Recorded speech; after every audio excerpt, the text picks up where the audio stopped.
अस्सलामुअलैकुम वरहमतुल्लाहि वबरकातुहू।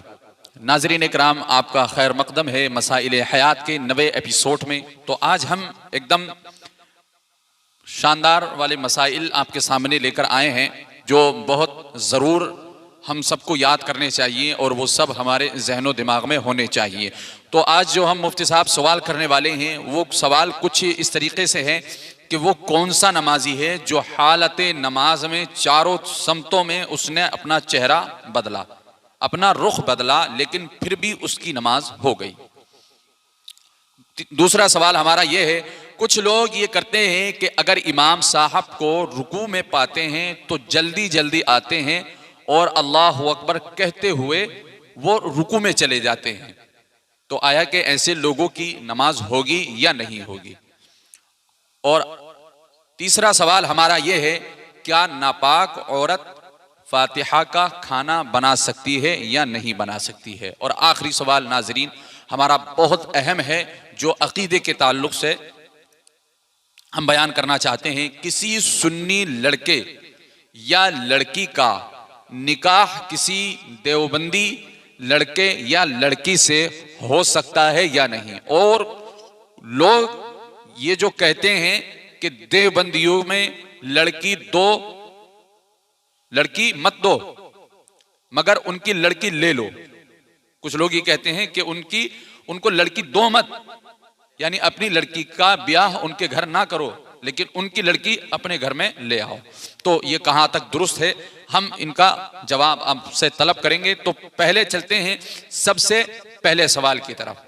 हमारा सबसे पहला ये सवाल था कि वो कौन सा नमाजी है जो हालत नमाज में चारों समत अपना चेहरा फेरता है फिर भी उसकी नमाज हो जाती है। इसका जवाब हमारे नाज़रीन तक आप बराह रास्त पहुंचा दें। अस्सलामु अलैकुम वरहमतुल्लाहि वबरकातुहू। लकल हम्दु या अल्लाह वस्सलातु वस्सलामु अलैका या रसूलल्लाह सल्लल्लाहु तआला अलैहि वसल्लम। देखिए माशाल्लाह बहुत अच्छा सवाल है। मैं आपको बता दूं कि ऐसा शख्स कि जिसने चारों सिमत में घूम करके नमाज अदा की लेकिन फिर भी उसकी नमाज दुरुस्त हो गई। देखिए किबला जो है ये ज़रूरी है, समझे, किबला रुख होना ये ज़रूरी है, शराइत नमाज से है। अगर कोई शख्स किबले के अलावा सिमत कर किसी और सिमत में मुँह कर करके नमाज पढ़े तो नमाज नहीं होगी। लेकिन एक ऐसा शख्स जिसने चारों सिमत में घूमा नमाज के अंदर फिर भी नमाज हो गई, तो वो शख्स है कि कोई शख्स ऐसी जगह पर है जहाँ पर उसको किबले की सिमत मालूम नहीं कि किबला किस जानिब है। वो गुम गया और मालूम नहीं कि किबला किस जानिब है, नमाज पढ़ना चाहता है और वहाँ पर देखने को तलाश करने के बावजूद उसको कोई बताने वाला भी नहीं मिल रहा है। तो उसके लिए हुक्म यह है शरीयत का कि वो तहर्री करे, यानी गौर व फिक्र करे और जिस जानिब उसका दिल जमे कि इस जानिब किबला है, चाहे उस जानिब हो या ना हो, जिस जानिब भी उसका दिल जम जाए उसी जानिब वो नमाज शुरू कर दे, उसी जानिब मुँह करके। अब नमाज की हालत में उसने एक रकात पढ़ी या थोड़ी बहुत कुछ पढ़ा, उसके बाद में उसका जो गुमान बदल गया कि किबला इस जानिब नहीं दूसरी जानिब है, तो फिर वो उसके लिए हुक्म है कि जैसे ही गुमान बदले तो अपना रुख भी बदल ले उसी जानिब। इसी तरह चारों सिमतों में नमाज के अंदर, नमाज की हालत में चारों सिमतों की जानिब उसका गुमान बदलता रहा और उसने चारों सिमतों की जैसे गुमान बदला तो उसका रुख भी बदलना ज़रूरी है। शरीयत का हुक्म यही है कि जैसे गुमान बदलेगा वैसे ही रुख भी बदलना ज़रूरी है। तो जब उसने चारों सिमतों में घूम करके नमाज पढ़ ली, रुख बदलता रहा जैसे जैसे गुमान बदलता रहा, तो उस सूरत में उसकी नमाज दुरुस्त हो जाएगी। और बाद में अगर किबले की सिमत मालूम हो भी जाए नमाज के बाद में, तब भी उस नमाज का इआदा ज़रूरी नहीं है जी। तो आइए हम सवाल करते हैं दूसरा, कि हमारा दूसरा सवाल ये था, कुछ लोग ये करते हैं कि इमाम साहब को रुकू में पाते हैं तो दौड़कर जाते हैं और अल्लाह अकबर कहते हुए वो रुकू में डायरेक्ट रुकू में चले जाते हैं। तो आया कि इस सूरत में उनकी नमाज होगी या नहीं होगी। हमारे नाजरीन तक बराह रास्त आप जवाब इनायत फरमाएं। माशाल्लाह बहुत अच्छा सवाल किया। देखिए नमाज के अंदर सुकून से बिल्कुल फ्री होकर के खड़ा होना चाहिए, सुकून के साथ में, जल्दबाजी नहीं। नमाज जल्दबाजी का नाम नहीं है, सुकून के साथ में पढ़ना चाहिए। जो लोग ऐसा करते हैं कि रुकू में इमाम साहब चले गए तो रकात निकलने के डर से कि कहीं रकात ना निकल जाए, इसलिए आस्तीनें उतारते हुए मुंह पहुंचा नहीं पहुंचा, आस्तीनें सीधी की नहीं, बटन लगे नहीं लगे, और दौड़ते हुए एकदम से जाते हैं कि जल्दी से रकात मिल जाए, रकात ना निकल जाए। तो ये नहीं होना चाहिए। सुकून से जाइए, अपनी आस्तीनें सीधी कीजिए, बटन वगैरह लगाइए, उसके बाद में अगरचे रकात निकल रही है तो निकल जाना दीजिए। लेकिन फिर भी अगर रुकू में कोई शख्स इस तरह से शामिल हुआ कि अल्लाह अकबर कहता हुआ रुकू में चला गया, तो अगर उस शख्स ने अल्लाह अकबर खड़े होकर के कहा है, हालत क़याम में अल्लाह अकबर कहा है, फिर उसके बाद में रुकू में गया है, अगरचे रुकू में जाते हुए अल्लाह अकबर नहीं कहा उसने, तो नमाज उसकी हो जाएगी। क्योंकि जो तकबीरात इंतकाल हैं वो सुन्नत हैं और तकबीर तहरीमा ये फ़र्ज़ है। तो तकबीर तहरीमा उसने क़याम की हालत में कर ली है तो अब नमाज शुरू हो गई है। लेकिन अगर कोई शख्स ऐसा है कि जिसने तकबीर तहरीमा कहते हुए रुकू में चला गया, अल्लाह अकबर कहते हुए ही रुकू में गया, यानी जो अल्लाह अकबर कहा है वो रुकू में झुकते हुए ख़त्म किया है, तो उस सूरत में नमाज शुरू ही नहीं हुई इसकी, क्योंकि उसकी तकबीर तहरीमा छूट गई है वो। और तकबीर तहरीमा जब छूट जाए तो वो फ़र्ज़ है, जब फ़र्ज़ छूट गया तो नमाज सिरे से होगी ही नहीं। जी नाजरीन, बहुत लोग जल्दी करते हैं इस मसले में, और ये मुफ्ती साहब हर जगह का, पूरे हिंदुस्तान का ये मामला है कि लोग जल्दी जल्दी में एक रकत के पाने में वो पूरी नमाज को ज़ाया कर देते हैं। तो एक रकत के चक्कर में पूरी नमाज बर्बाद हो जाती है। इत्मीनान जब क़ल्ब मुतमईन हो उस वक्त आप नियत बांधें, और अल्लाह की, हम किसी ऐरे गैरे की बारगाह में तो नहीं खड़े हो रहे हैं, हम अपने परवरदिगार की बारगाह में खड़े हो रहे हैं, तो हमारा दिल जो है वो मुतमईन होना चाहिए, हमारा जहन जो है वो दुनिया से बरी होना चाहिए। उस वक्त जब हम खड़े होंगे तो इंशाअल्लाह हमारी नमाजों में कुछ अलग ही चाशनी होगी।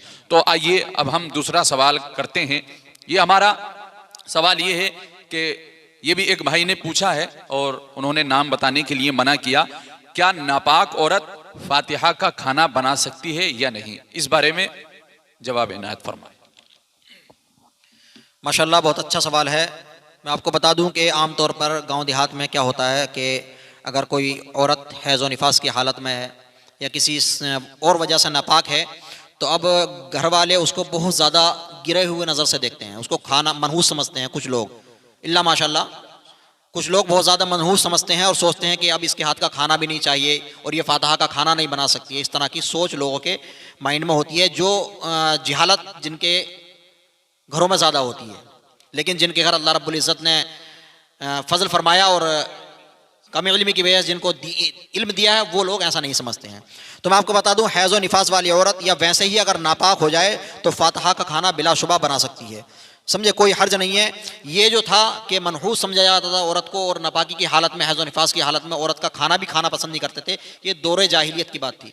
लेकिन अल्लाह रब्बुल इज़्ज़त ने अपने हबीब मुकर्रम सल्लल्लाहु ताला अलैहि वसल्लम को भेज करके और दीन इस्लाम दे करके हम पर यह एहसान फरमाया, और बिलखुसूस औरतों पर यह एहसान फरमाया कि अल्लाह रब्बुल इज़्ज़त ने एहसान फरमाया कि दीन इस्लाम के अंदर ये सब चीज़ें ख़त्म कर दी गई, और इस्लाम के अंदर औरत को एक मकाम दिया गया, और मनहूस जो समझा जाता था उसको ख़त्म किया कि अब औरत जो है नापाकी की हालत में भी मनहूस नहीं है, वो औरत ही है। ये अल्लाह रब्बुल इज़्ज़त की दी हुई चीज़ है कि जो उसको हैज़ व निफास आ रहा है, तो इस सूरत में वो आम खाना भी बना सकती है और उसके हाथ का खाना भी खाया जा सकता है, और उसके अलावा फातिहा नियाज वगैरह का भी खाना बना सकती है, उसमें कोई हर्ज नहीं है।